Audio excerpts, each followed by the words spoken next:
We'll just start in the next 5 minutes. Begin. We have with us Mr. Vivek Jaiswal. He is an Army veteran, a management graduate, and now specializes in wind power to plan and execute high-capacity power projects and large infrastructure projects.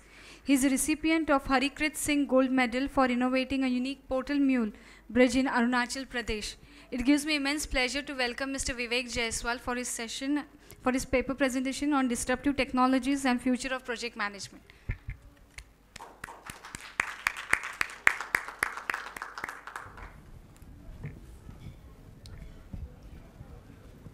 Thank you, Sally. Sorry, not been keeping too well, so if you find the sound a little awkward, can you just tune in a little, please? So generally they say that, it's very difficult to hold a post-lunch session, and I've started enjoying it because, sugar levels are the highest when you come post-lunch because you end up with a nice sweet to add to the flavor. I was just wondering when this whole thing started, and I said, look, I'm going to be this. If you heard of the story of the 6 blind men and the elephant, I soon realized that I must have been the 7th one, still trying to decipher what am I going to say to an audience, who really understands ins and outs of project management. So what 3 words came to me right up there, and somebody actually gone ahead and written a book on it. I didn't realize it till I got my 3 words right. That all the time you were sitting either at the front edge and executing projects, or you were sitting in management meetings, or you were sitting in board meetings. People just want things better, faster, and cheaper. And just every day, they just want it better, faster, cheaper. And you don't have a choice. If you just missed it even once, you are out of the fray. If that is what it is, then how do we use the disruptive technologies into this space? Do we have a way? Thoda sa kam kar, halka sa kam. Yeah. So do we have a way of handling this? So I'm trying to find a way and would see, like Steve Jobs always said, I want to put a ding in the universe. Can we really use this as an opportunity to take it forward from here? And let me also caution you, what we are going to actually do is nothing that has not been done in the past. It is just that I have tried to link a cycle and see that do we see a pattern emerging? And if we do see a pattern emerging, then how do we get past it and put it to our advantage? So just the 3 things. Why do you need to really get to this? And what problems are we trying to solve here? And is there a how factor? How do we take it from here? If anybody really got back into seeing how the first vehicle, the automobile, the first one, how it came, because this all started with steam pumps. It was only when Carl Benz came up and he said, okay, I'm going to make an internal combustion engine and put it on, and this is how it runs. Interestingly, his wife funded the project, but she could never own it because Germany carried the same rules that time that women could not own patents. So this is where, so I want to bring a clear differentiation as I move along between what is breakthrough innovation and what is disruptive innovation. Not that it really matters. Nobody really thinks and then does a thing. It is just that after you've done it, academicians come and put it into certain slots. And they say, okay, guys, this looks like breakthrough and this is like disruptive. But for us, it is important to understand when we say it is breakthrough innovation, you're trying to reposition the entire thing into maybe a blue ocean. You're trying to reposition the whole thing somewhere else.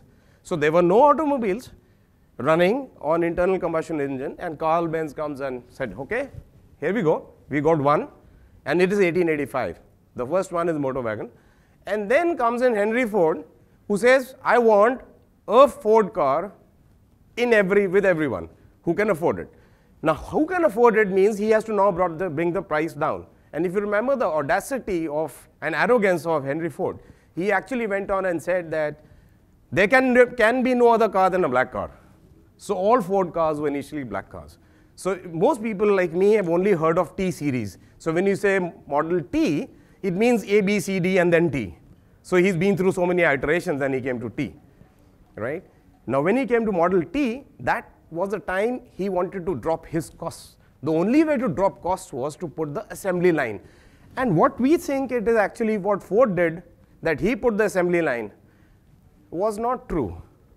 He was not the person who put the first assembly line. So if you reconstruct the whole thing, it looks very different. So I've taken a simple case of a disruptive innovation that has taken place using technology over a period of time. So when they come in, it are the smart ones who will just come and put some jigsaw puzzles together and come and crack a solution. So on the left on top, you will find 1104. This is in Venice. So this was called a Venetian arsenal. Would anybody believe it? The ships were actually built along the canal. And the canal water was used as an assembly line. This is very important. Thereafter, you had the person, I said, Carl Benz, who comes up with his automobile. There is a guy who, if you ever heard a word called Oldsmobile, was one car which was also in production along with Ford. Didn't do too well, but it was in the American markets.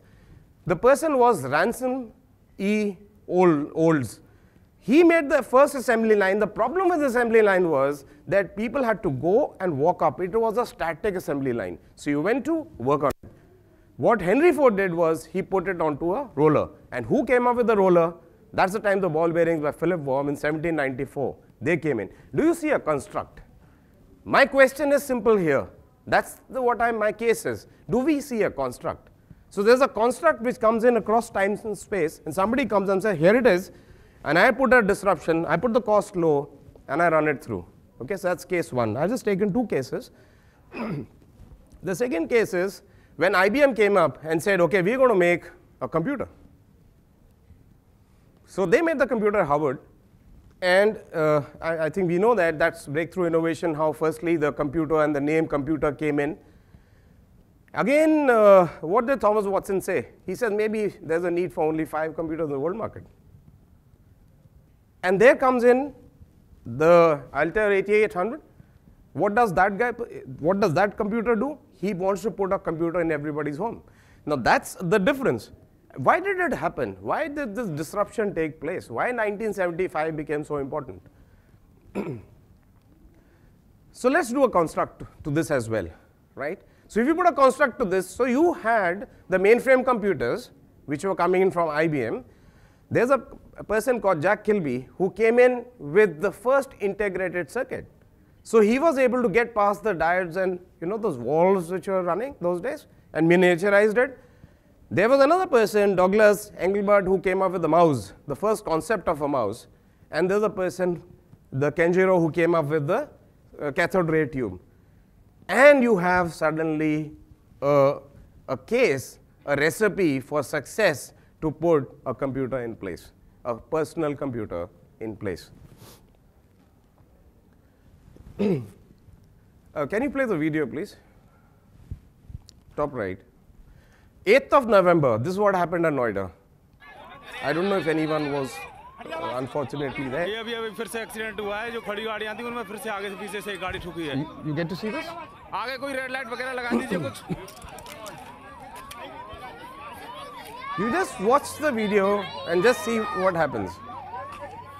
It's a very unrelated video.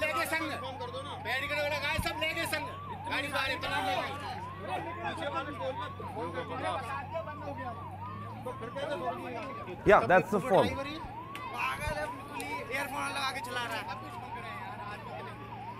I just picked it off the net because it just made sense to the whole thing.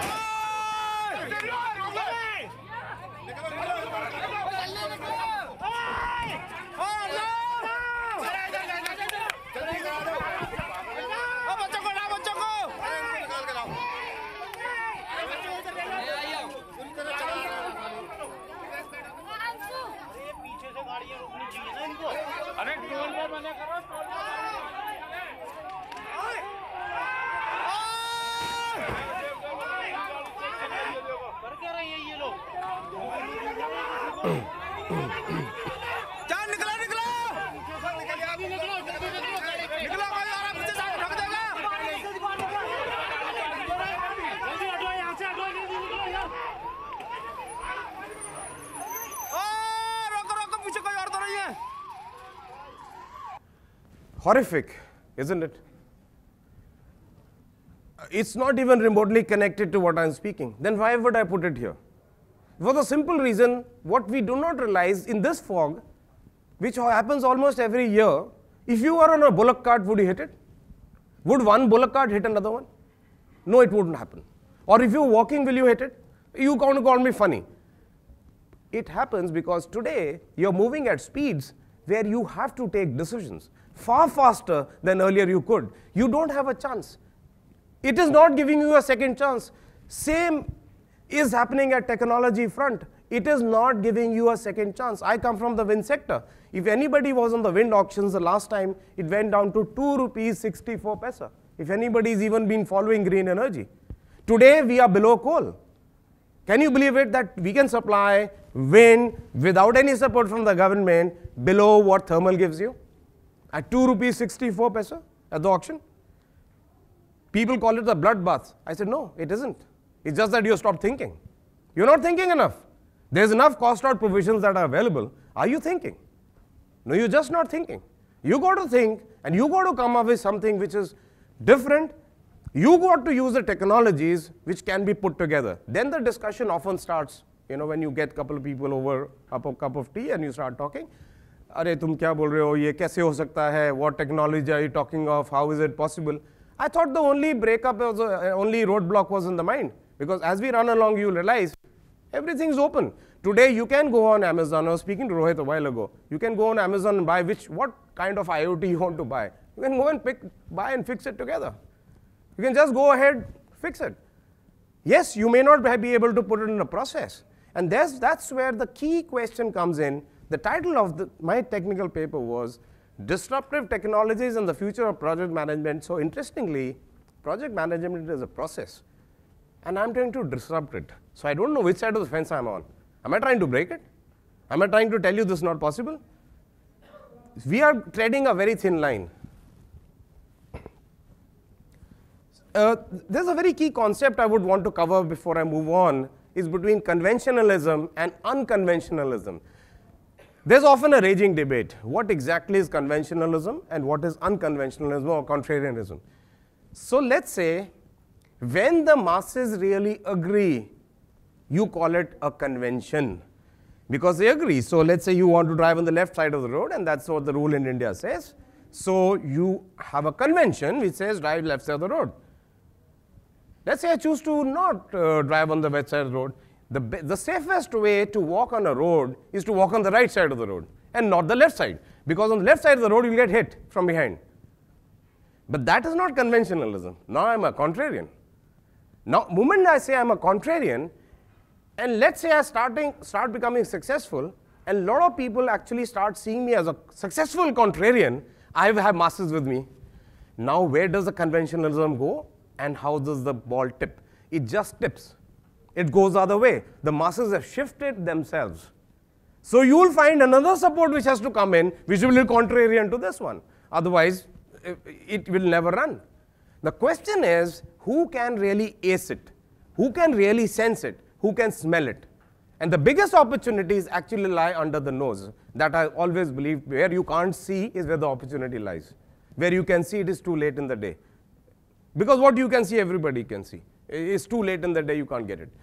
So if you look at the cycle, a very simplistic way of looking at it, so there, I don't know where it starts. That's why the two arrows. I really don't know. Chicken, egg, I don't know where it starts. But let's assume for a moment, there is a way that we do things, and we go ahead and we disrupt that process. So disruption takes you to the next level of evolution. Disruption means it will now get converted into some kind of a process control. And that process will keep becoming better and better and better. So that's an evolution that is happening. Moment the evolution is there, there's a convergence of people which are coming onto it, right? Moment there's a volume on this side, the weight has shifted. Moment the weight has shifted, you have to go through a phase of reimagination, and you have to go and strike again and go into disruption. It is an endless cycle. I've taken only 2 cases in the morning. You can take endless cases and put them together. Then why now? I mean, what is so special that we speak out of right now? Why now? This was same in the 17th century. It was same in the 18th century. Why am I so emphatic about now? And that's why the fog. And that's why the speed in the fog. Because right now, because of the feasibility and time to market, you can come to the market very quickly. You can change, get out, new things will come in, so your residency time in the market space is reducing.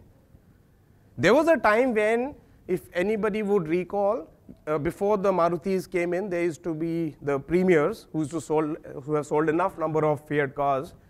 The first car came into India in the year 1961. They hardly changed the model. They did a few changes, and they changed it till some body structure here and there. By and large, for nearly 30 years, they didn't change a damn thing. And now, every year, the audience wants a new model. Every year, you want, naya kya hai dikhao? Wo to last year ka tha. That's game over. So you have to be quicker time to market. You don't have a choice. And is it possible? Yes, because the cost of technology is reducing by the minute. Are we very sure? Do we really check out everything? If you do, you realize there was a time when we used to go and get our business cards printed. So you went to the guy and told him, yaar, ye bana do. He would make a screen print thing. He will get approved by you. Then he'll say, yes. So a good card was 2 rupees those days. An average card was 1 rupee a day. Today you go on the computer, make a biz card, give a print, don't even go to anybody. Take a sheet out and you got cards. And now I think going forward, you got CC cards and you don't even carry those cards. Game over. So that's what is reducing. Today, every person on his laptop virtually has a publishing house. He has a publishing house. He doesn't have to worry. He has to go to nobody at all. You can come and start Kickstarter campaigns. You can raise funds very quickly. Who stopped you? You have an idea. You can do crowdsourcing, crowdfunding. You come put the idea and say, pitch. This is it. This is the cap I'm looking at. Moment I have these numbers together, this is what you get. Great idea. So that's why it's now. And then do we have a choice? See, there's something that you say, okay, this is interesting stories you're telling me, but I don't think it makes sense to me. I'm fine. I'm walking on the road. I'm cool. Things are fine with me. Things are all right. I don't think we need to change at all. I don't think we have a choice at all. Where is the choice? We will get annihilated. Today, you are in the middle of that foggy road. You don't move, you get hit. And so how do you move? So next question, simply I build a case to, okay, that's great, this is a great concept. So if I don't move, I get hit and I die. So what do I do now? So what do you do now? You have a great super opportunity coming up of a lifetime now. I have pegged a figure 130, it's not right. It is factually incorrect because it may not be 130, it may be 160. It's changing by the minute. So what you really see here is a clutter. I wanted to show you a clutter. The clutter is, that's the kind of clutter and the noise that we are working in every single moment now. I've taken a few examples as run through the balance of my slides. But this clutter is still there. Somebody may come up and say, you've spoken of these 8, but they're not 8, they're 28. Yes, they're 28, I agree. I don't dispute it. It's absolutely correct. I have, on purpose, picked up only 8. Is this readable? I'm sorry if the font size here. So I have picked up only 8 as of now, but that's because that 8 affect me when I speak from the wind space. Okay, since I'm focused towards what I did, so I've picked up only these 8. However, these are not the sacrosanct 8. You could change any, bring in any, knock out any, it doesn't really matter. You see, let's take an example of a wind farm, and that's an easier one. What's the size of a wind farm project today? Those small farms are gone. Today, the lowest size that you will have a wind farm is 100 megawatts. That's a huge farm. And an average size is 250 megawatts. Now, just to put the structure together, a wind farm of around 100, 150 megawatts is the size of New Delhi. Okay, it's nearly 25 to 30 kilometers by 25 to 30 kilometers. Please, somebody tell me, how do you manage if you're doing 10 farms across India? And you got a challenge. And you got logistic supply chains coming in, you got road issues happening, you got a plethora of things which are spread over a geographical area. How do you handle it? How do you handle it? And you want to do Primavera, and you want to push in issue management, and you want to put in business analytics, and you want to come up and say, this is my cost out. And tell me, let me also put this backwards, that there was a time when, so I'm from Senvion, Our company is a world leader in wind technology. There was a time when product engineering was, isolated to itself. So they were the product engineering guys, they were the engineering guys, okay? So and then there were the next lot of guys who would say, okay, I do the project execution, and then the operations and maintenance. Today, the whole thing is pushed backwards. So I'm from the execution side of things. We go and impact the product engineering guys and tell them, boss, I want a click and fix. I don't have a time to do your nuts and bolts. You better go and find a solution. I don't have time on time. I have to be out of the place. Now imagine if I have a 100 megawatt farm running, and I need to close that in about a year's time. In a year's time. If you do the costing, this is a very high, very expensive, capital intensive project where every single hour will cost you not less than 5 lakhs. A decision making of an hour late can cost you 5 lakhs. I may have slightly exaggerated the figure because it doesn't really work out that way, but the costs are very, very high. So will I not look at putting bots into my system? Why not? I can, conveniently. I can go ahead and let's say my sales guy says, I need to go ahead and show it to my clients. I said, go ahead. Why don't you put a virtual reality of a wind farm? Okay, this is what the wind farm. You can actually walk through your farm before the farm even comes up. You can see it. This is how it runs. The R&D says, I want to make my blades a change. Can't you do 3D printing on that? You can, right? Or I can do in my supply chain, and I was in the last session, Internet of Things, you can embed technologies and you can put the data together, and today I have the computing power to capture all the data and pull it out over a geospatially spread area. Why not? It's possible. And imagine if I can take decisions like this because of the transparency that I created.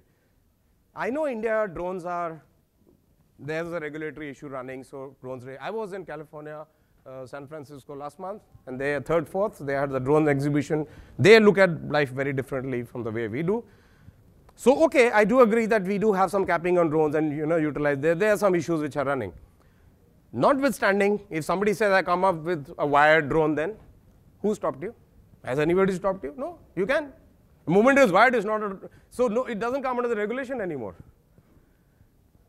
You can find ways to move around the system, you decide to do it. I like this as my simplest slide.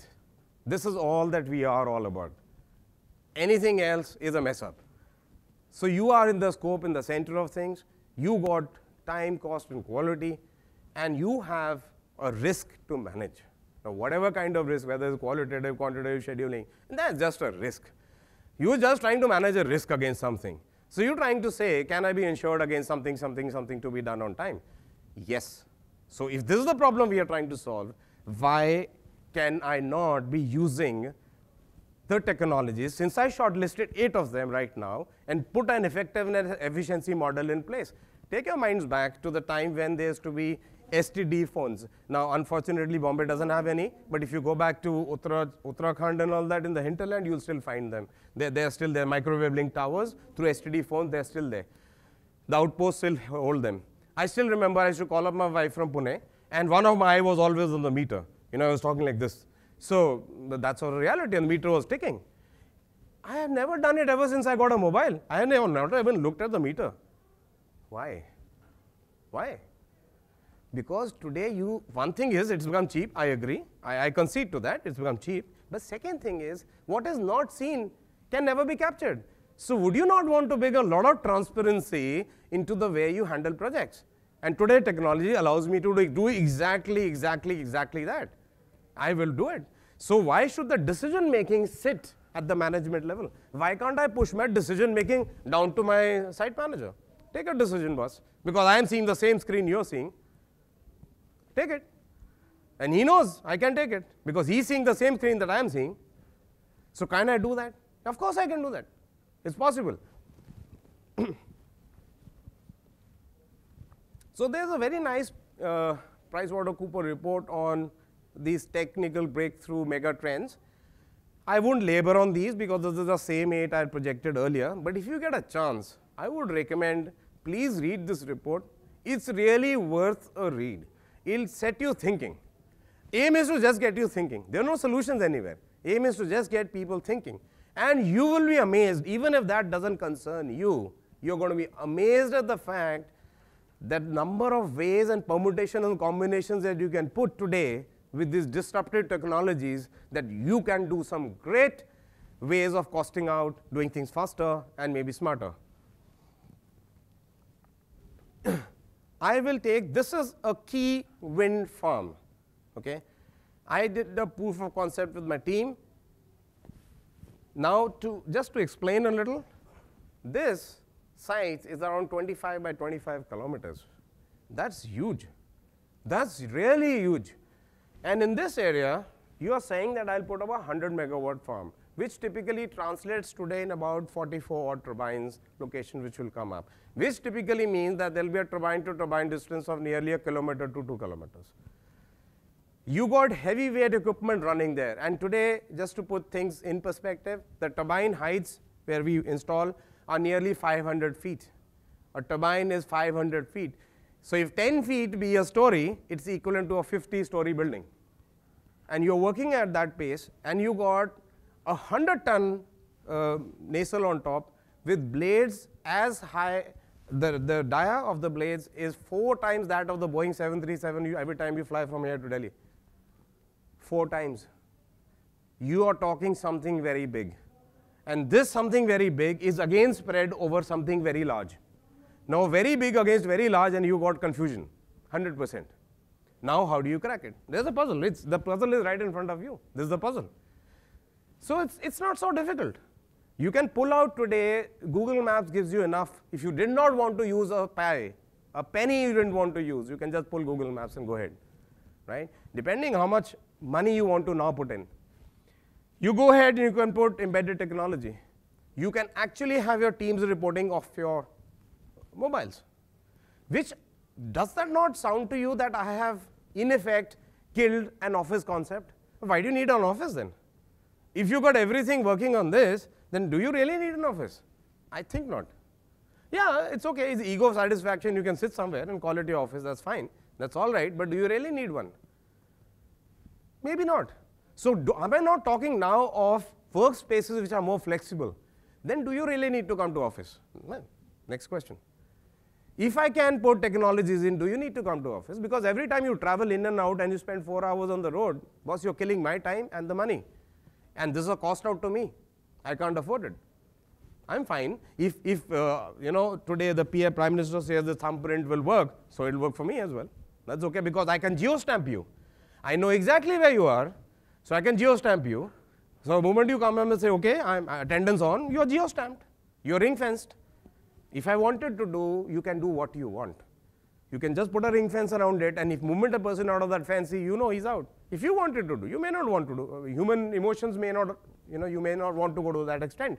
But can you not do an attendance right there? Have I not delinked you completely from a physical space?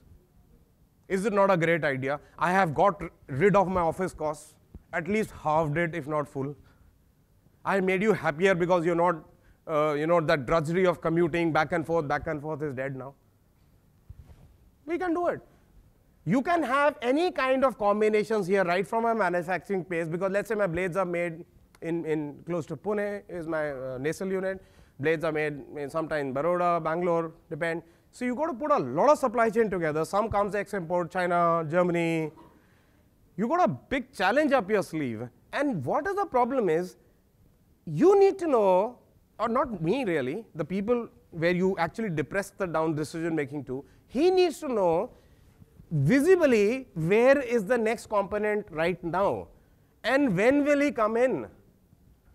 Because the kind of equipment that you use to assemble the whole thing are very heavy cranes. And these heavy cranes are very, very, very expensive.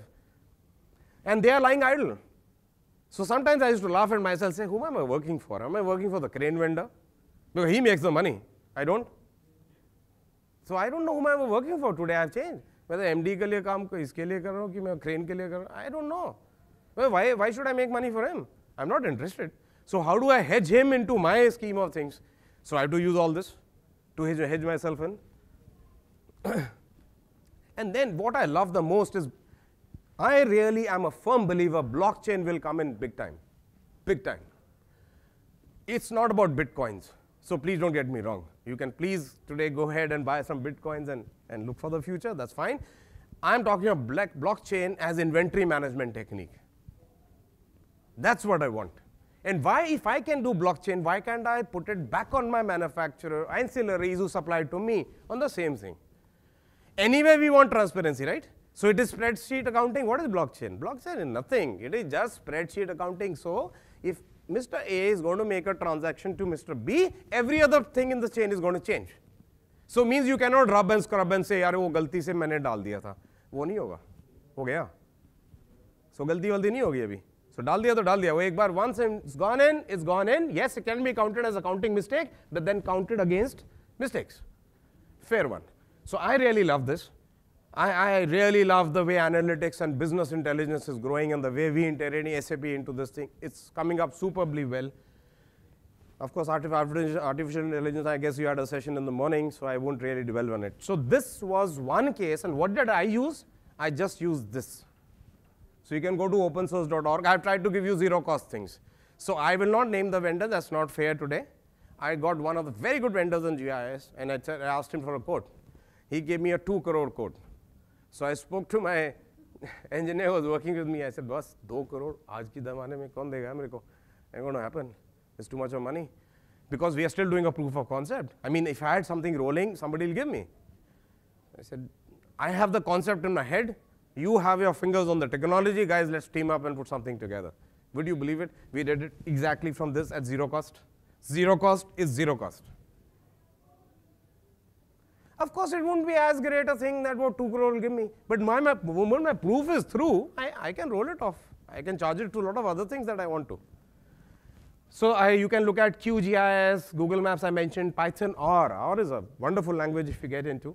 The tagging, geo-taggings, and the geo-stamping. I think we all understand geo-stamping, right? So every time you are wherever you are, you know where the location is. So geo-stamped. आज तो photo भी लो तो geo-stamp हो जाता है. It tells you exactly कहाँ से photo लिया था, कौन से angle से लिया था. And he tells you every damn thing that you want to know. And then is only putting that together to make sense of what feeds are coming in. Okay, this is the feed coming in. What sense can I make out of it? Right? So I've taken just, there's one more case. And then the regulatory, interoperability, platform challenges. Of course, there are a whole lot of challenges that run. The second case is, again, a very, very simple case here. I'm sorry. Okay. When you do event management, I'm out of time, isn't it? Okay, so I have 5 minutes to go. I'm just winding up. So on the 10 minutes? Okay, great, thanks. So on the event management of projects, let's say that you run today a cricket match. I'll use simpler ones. It's not a project. It's a project. It's got to start and it's got to finish. It's going to be run only for so much time, right? I can use every kind of technology today that I want, right? And ensure that your planning and control goes seamlessly. Just goes seamlessly, right? Nowhere would you need to have a personal physical exchange that really need to go through. Okay, so let's wind down to, so what the future of project management, and leave a little more time for questions if we have. What does the future look like? Now, I have on purpose put some crosses below, because even I don't have the answers. So if you thought I had all, I don't. So I have some answers, some I think we'll need to just put together and say, okay, does it really move forward from here? First is, agile is not in terms of the way we understand software and agile. I didn't mean that, okay? On purpose I've used this word. I know it's a wrong use of the word also. Lean agile teams means, do you really need, in project management side of things, do you really need very structured teams? Why I cannot put teams quickly together on a small project, very small, okay, and they move off, which means that the chain of reporting and the chain of performance appraisal also has to be relooked from the HR perspective. HR also has to speed up with me now. If I am going to move at that pace, then HR, you can't be slow. You cannot say, नहीं वो तो report line हो, system में change होगा, वो उधर होगा, ये ऐसे होगा, वो ऐसे वैसे कुछ नहीं होगा. You please now run with me. Because if you want earned value management, then you will have to run with me because things are going to change very fast. Why should performance appraisal be a year long? Has anybody ever asked this question? Why should it be a year long thing? It's funny. Why should it be year long? Because just because financial year is year long. There are other ways to handle it. Choice is left to us. You still feel it's year long? Fair be. I mean, there are a fair number of businesses who may think it's year long. Okay, but it's not sacrosanct. But today, moment you speak to the HR person, he'll tell you, वो तो साल में ही होता है. उससे छोटा तो होता नहीं. मैंने तो बहुत कंपनी में काम कर लिया. That's how it runs. But that's not how it is. And that's the number 2 point is the cross-functional organizations, which I'm a strong proponent of a cross-functional organizations. You know, this concept of a CEO is long and dead. It's a CXO if that's be how it is.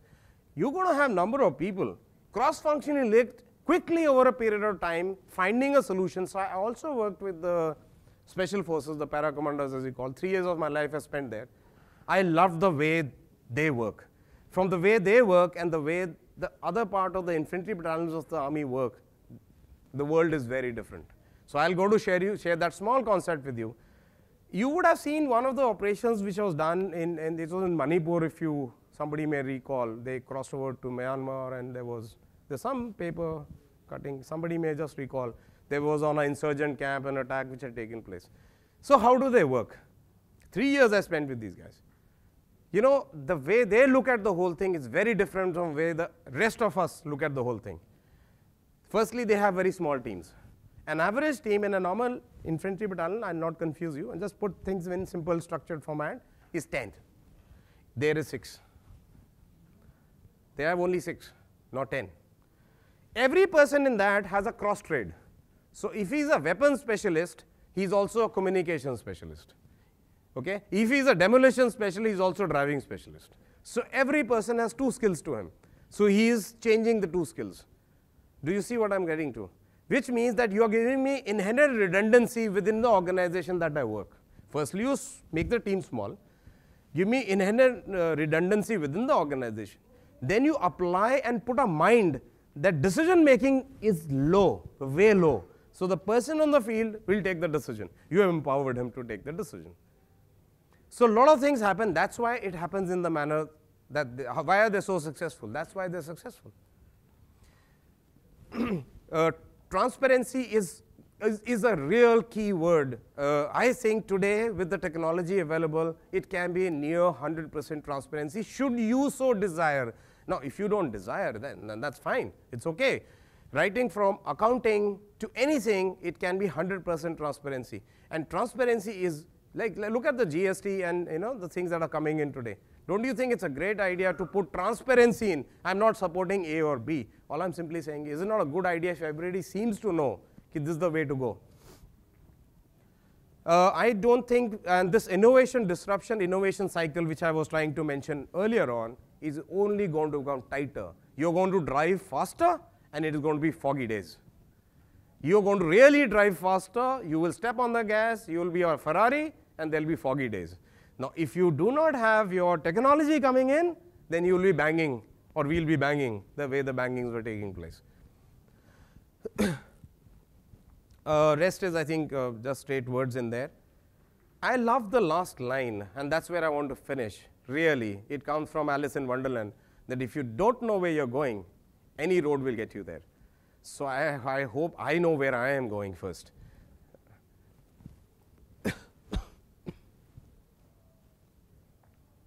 There is a very interesting set of books written by a person called Clayton Christensen.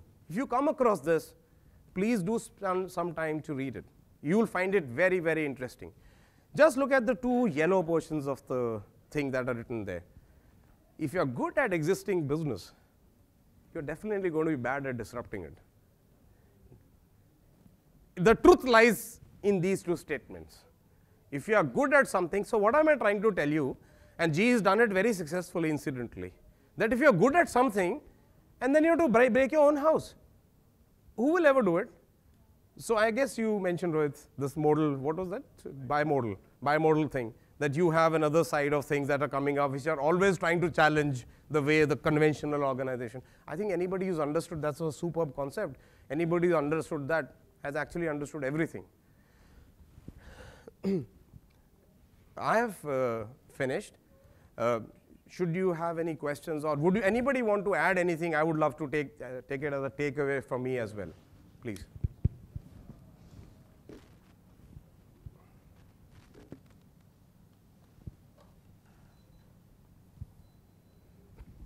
Any questions from the audience?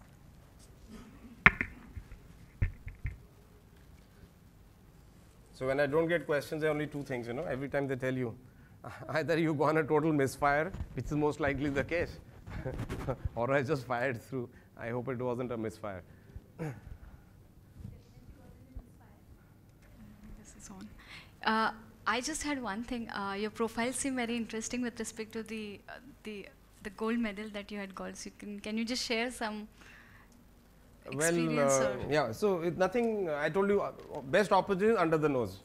I believe this. The most mundane things is where the best opportunity lies. So my dad reads a newspaper. I'll just give it. Can I take a minute longer? Yeah, sure. So my dad just picks up the paper in the morning, and there is a, let's say this foggy thing, an accident has taken place.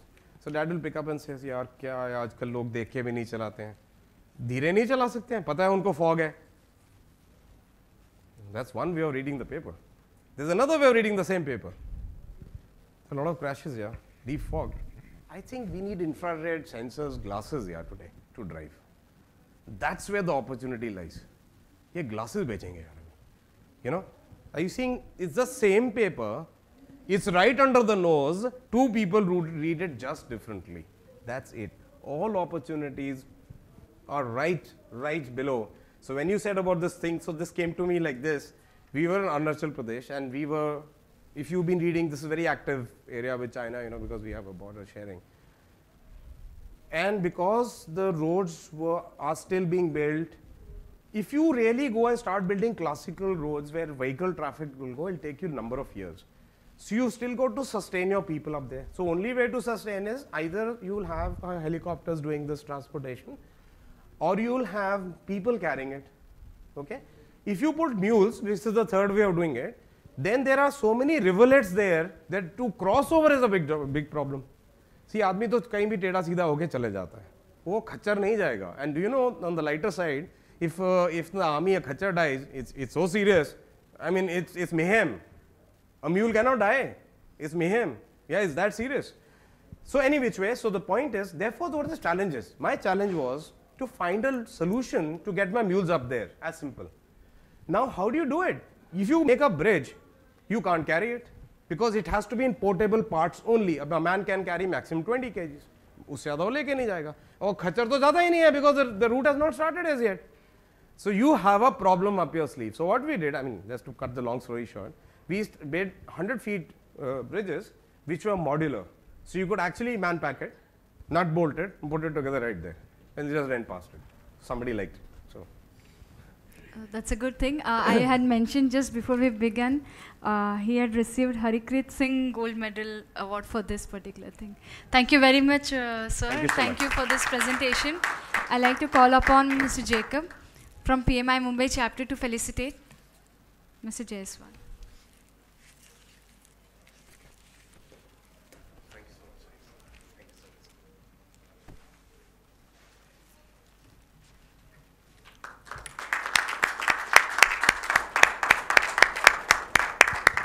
thank you once again. Thank you. Thank you, Sari. Thank you for everything. Thank you so much.